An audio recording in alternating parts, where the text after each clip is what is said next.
વિશ્લેષણમાં તમારું સ્વાગત છે. આજે આપણે આયુર્વેદ અને આધુનિક વિજ્ઞાનના સ્ત્રોતોના આધારે એક એવી કમાલની ઔષધિ વિશે વાત કરવાના છીએ જે ખરેખર અદ્ભુત છે. હા, આપણે વાત કરી રહ્યા છીએ અરડુસી વિશે. અત્યંત કડવા સ્વાદવાળી આ ઔષધિ વર્ષોથી એક શક્તિશાળી હીલર તરીકે જાણીતી છે.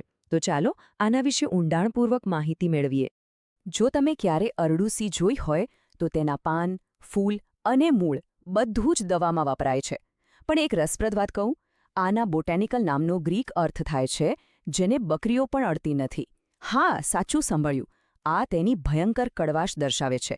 એવું કહેવાય છે કે આ પાન લીમડા કરતાં પણ વધારે કડવા હોય છે. પણ ભલે કડવી હોય, તેની રોગ મટાડવાની તાકાત સદીઓથી આપણા માટે આશીર્વાદરૂપ રહી છે. તો આજના આ વિશ્લેષણમાં આપણે શું જોવાના છીએ? આપણે આ વનસ્પતિનો પરિચય મેળવીશું. તેના વૈજ્ઞાનિક અને આયુર્વેદિક ગુણો જોઈશું.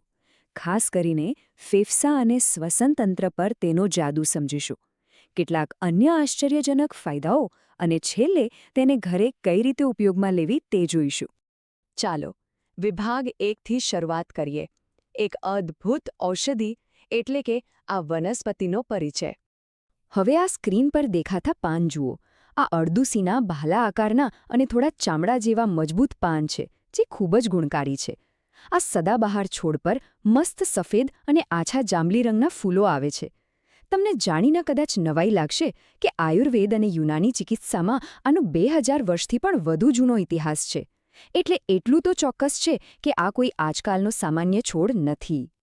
આગળ વધીએ વિભાગ 2 તરફ, જ્યાં આપણે અરડુસીના વૈજ્ઞાનિક અને આયુર્વેદિક ગુણધર્મોને જોઈશું.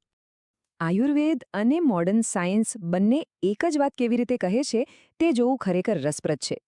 આયુર્વેદ કહે છે કે અરડુસી પિત્તને શાંત કરે છે, કફ ઘટાડે છે અને તેની તાસીર ઠંડી છે. હવે એ જ વસ્તુને આધુનિક વિજ્ઞાન શું કહે છે? તે તેને એક્સપેક્ટોરેન્ટ એટલે કે કફ બહાર કાઢનાર, બ્રોન્કોડાયલેટર એટલે કે શ્વાસનળીને પહોળી કરનાર અને એન્ટી ઇન્ફ્લેમેટરી એટલે કે સોજો મટાડનાર ઔષધિ માને છે. મતલબ બંનેનો ટાર્ગેટ એક જ છે, દર્દીને ઝડપથી રાહત આપવી. હવે સવાલ એ થાય કે આટલી બધી શક્તિ આ પાનમાં આવે છે ક્યાંથી? તેનો જવાબ છે તેમાં રહેલા શક્તિશાળી ફાઇટોકેમિકલ્સ. તેમાં અમુક ખાસ પ્રકારના રક્ષણાત્મક તત્વો છે, જેને ક્વિનાઝોલિન એલ્કલોઇડ્સ કહેવાય છે, જેમ કે વેસિસિન અને વેસિસિનોન. સાથે જ લ્યુટ્યુલિન અને એસેન્શિયલ ઓઇલ્સ પણ ખરા. આમાં જે આ વેસિસિન છે ને, એ જ આ ઔષધિનો અસલી પાવરહાઉસ છે.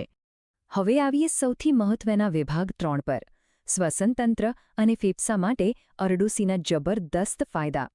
જુઓ, 2022ના GOLD રિપોર્ટ મુજબ એક બહુ મોટો અને ગંભીર ખતરો સામે આવ્યો છે, જેને આપણે યંગ COPD કહીએ છીએ. એટલે કે 50 વર્ષથી નાની ઉંમરના યુવાનોમાં ફેફસાની બીમારીઓ. હવે શ્વાસ ચડવો કે ક્રોનિક બ્રોન્કાઇટિસ માત્ર વૃદ્ધોની બીમારી નથી રહી. અને અહીં જ અરડુસી ગેમ ચેન્જર સાબિત થાય છે, કારણ કે તે માત્ર કામચલાઉ રાહત નથી આપતી, પણ રોગના મૂળ પર કામ કરે છે. તો ફેફસાની અંદર જઈને અરડુસી ખરેખર કરે છે શું? તે આપણા શ્વસનતંત્રમાં MUC5AC નામના પ્રોટીનને ડાઉન રેગ્યુલેટ કરે છે, એટલે કે ઘટાડે છે. સરળ ભાષામાં કહું તો અસ્થમા કે બ્રોન્કાઇટિસમાં જે પેલો જાડો, ચીકણો કફ આપણી શ્વાસનળીને બ્લોક કરી દે છે ને, અરડુસી એ કફ બનવાની પ્રોસેસને જ ધીમી પાડી દે છે. આમ થવાથી શ્વાસનળી એકદમ ખુલ્લી થઈ જાય છે અને શ્વાસ લેવો એકદમ સહેલો બની જાય છે. વાત માત્ર કફ કાઢવા પૂરતી સીમિત નથી. અરડુસી શ્વસનતંત્ર પર હુમલો કરતા ખતરનાક રોગકારક બેક્ટેરિયા સામે પણ લડે છે. સ્ટેફાઇલોકોકસ ઓરિયસ, સ્યુડોમોનાઝ અને ન્યુમોનિયા ફેલાવતા ક્લેપ્સિએલા જેવા જીવાણુઓનો તે સફાયો કરે છે. એટલું જ નહીં, પ્રાચીન કાળથી લઈને આજના લેટેસ્ટ રિસર્ચ સુધી TB એટલે કે ટ્યુબરક્યુલોસિસ જેવા ગંભીર રોગ સામે પણ તે ખૂબ જ પાવરફુલ સાબિત થઈ છે. અને હવે હું જે કહેવા જઈ રહ્યો છું તે સાંભળીને તમે ખરેખર ચોંકી જશો. આ એકદમ લેટેસ્ટ શોધ છે. જ્યારે ફેફસામાં ઓક્સિજન ઘટી જાય છે, જેને હાઇપોક્સિયા કહેવાય, ત્યારે ફેફસાના કોષોને મોટું નુકસાન થાય છે. અરડુસી HIF-1α સિગ્નલિંગ દ્વારા ફેફસાના માઇટોકોન્ડ્રિયાને આ નુકસાનથી બચાવે છે. ગંભીર શ્વાસના દર્દીઓ માટે સેલ્યુલર લેવલ પર આટલું ડીપ રક્ષણ મળવું એ કોઈ ચમત્કારથી કમ નથી. ચાલો, હવે વિભાગ 4 તરફ નજર કરીએ. અરડુસીના અન્ય કેટલાક આશ્ચર્યજનક ફાયદાઓ. ફેફસા સિવાય પણ અરડુસીના ઘણા જ જાદુઈ ફાયદા છે. સૌથી મોટો ફાયદો છે રક્તસ્રાવ અટકાવવામાં.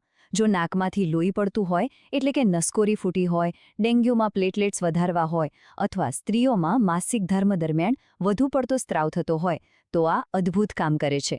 બીજી બાજુ ખરજવા જેવા ચામડીના રોગો અને મરડા જેવી પાચનની તકલીફોમાં પણ તેનો લેપ કે રસ રામબાણ ઇલાજ છે. હવે આ જુઓ, આ એકદમ મજેદાર ફેક્ટ છે. અરડુસી માત્ર માણસોની દવા નથી, પણ જીવાતો માટે તે એક શક્તિશાળી કુદરતી જંતુનાશક છે. તેમાં રહેલું વેસેસિનોલ નામનું તત્વ કીટકોને માત્ર ભગાડતું જ નથી, પણ કેટલીક જીવાતોના અંડકોષને બ્લોક કરીને તેમની પ્રજનન ક્ષમતાને જ નષ્ટ કરી દે છે. એટલે કે તેમનો વંશ જ આગળ ન વધવા દે. કુદરતની આ રચના ખરેખર કમાલ છે ને. આખરે આવીએ વિભાગ 5 પર. અરડુસીનો ઉપયોગ કેવી રીતે કરવો અને તેને બનાવવાની સાચી રીત. તો ચાલો સૌથી પહેલા જોઈએ સ્વરસ એટલે કે પાનનો તાજો રસ ઘરે કેવી રીતે કાઢવો. આ રીત એકદમ સાદી છે. સૌપ્રથમ તાજા પાન લો, તેને બરાબર ધોઈ લો, પછી ખાંડણી દસ્તામાં નાખીને મસ્ત વાટી લો. તેનો રસ નીચોવીને સ્વચ્છ સુતરાઉ કાપડથી ગાળી લો. બસ તૈયાર. પણ હા, આ રસ ભયંકર કડવો હોય છે, એટલે બેસ્ટ રિઝલ્ટ અને સ્વાદ માટે તેને મધ સાથે લેવો જ યોગ્ય છે. બીજી અને આપણી ફેવરિટ રીત છે દેશી ઉકાળો. એલર્જી હોય કે છાતીમાં કઠણ કફ જામી ગયો હોય, આ ઉકાળો બ્રહ્માસ્ત્ર જેવું કામ કરે છે. તમારે 3 થી 4 અરડુસીના પાન પાણીમાં ઉકાળવાના છે. તેમાં સહેજ સિંધવ મીઠું, થોડો અજમો અને ખાસ કાળા મરી નાખવાના છે. કાળા મરી અહીં માત્ર સ્વાદ માટે નથી હો, તે અરડુસીની ઠંડી તાસીરને બેલેન્સ કરે છે અને ગળાની બળતરામાં તરત જ રાહત આપે છે. અને હા, ઔષધિ ભલે ગમે તેટલી સારી હોય, પણ તેની સાચી માત્રા ખબર હોવી ખૂબ જ જરૂરી છે. એક પુખ્ત વ્યક્તિ માટે અરડુસીના રસનો સામાન્ય ડોઝ દિવસમાં 2 વાર 20 મિલીલીટર છે.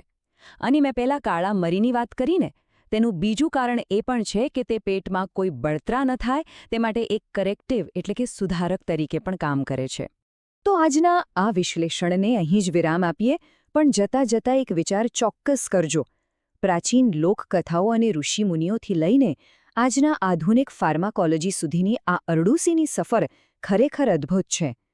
તો ભવિષ્યમાં શ્વસનતંત્રના ગંભીર રોગો સામેની લડાઈમાં આધુનિક વિજ્ઞાન આ કડવા પાનનો હજુ કેટલો અને કેવો ઉપયોગ કરશે?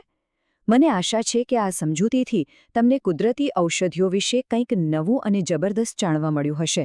આજના આ વિશ્લેષણમાં જોડાવા બદલ તમારો ખૂબ ખૂબ આભાર.